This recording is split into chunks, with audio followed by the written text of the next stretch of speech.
Hello and welcome to Otten Math. In this edition of Otten Math, we're going to talk about problems that involve figures that are special quadrilaterals.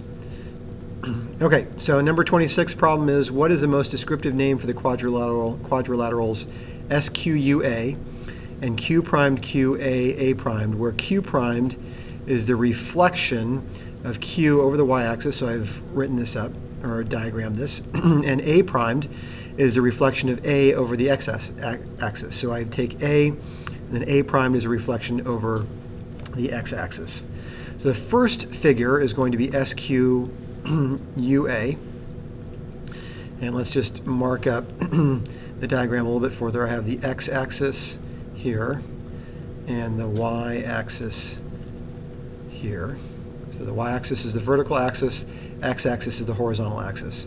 So the first figure I'm going to draw is SQUA, and SQUA is a square. Why is it a square?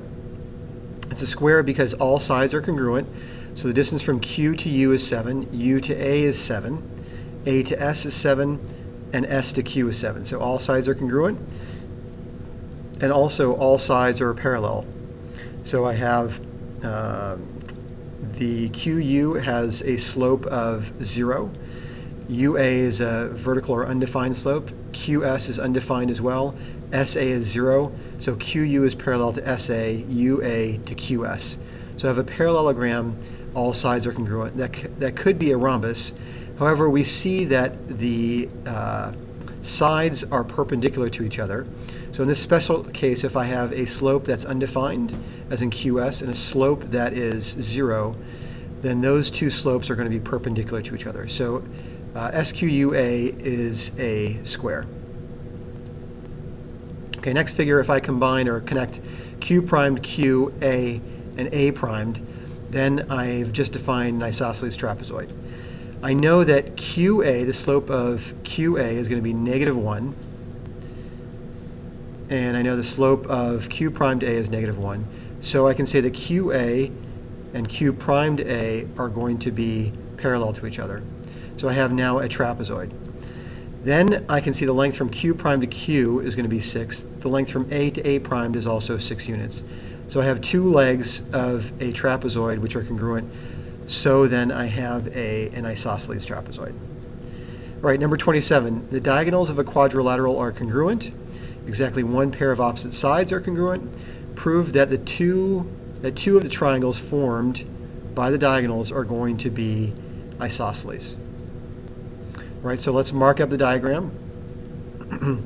Well, I know if GI is congruent to HF, I can say that GFH is going to be congruent to HIG. So let's use our pen and let's use the red marker. So I can say that GFH is going to be congruent to triangle HIG.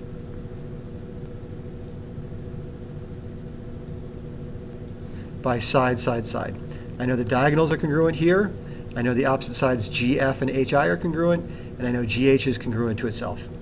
If that's the case, then I know that angle JGH is going to be congruent to JHG.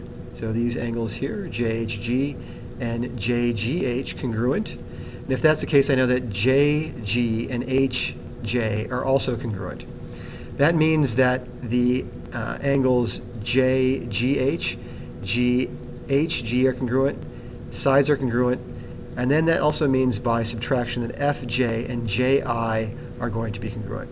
Because if GI and HF are congruent and GJ and HJ are congruent, then when I subtract congruent segments from congruent segments, their differences are congruent. Now if FJ is congruent, let's mark this up in blue. If FJ is congruent to JI, then I know that angle JFI and JIF are also congruent. And either way, by definition, if I have two sides that are congruent, at least two sides that are congruent in a triangle, then that triangle is isosceles. So I have two triangles that are isosceles, GJH and FJI.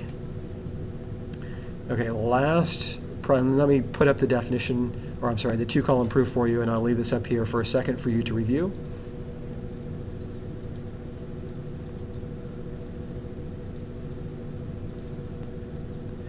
Okay, and the last problem we have, number 28, what is the most descriptive name for the quadrilateral with vertices? We're going to point them out as A is 3, 2 coordinates, D coordinates 8, 1, C coordinates 7, 6, and B coordinates 2, 7.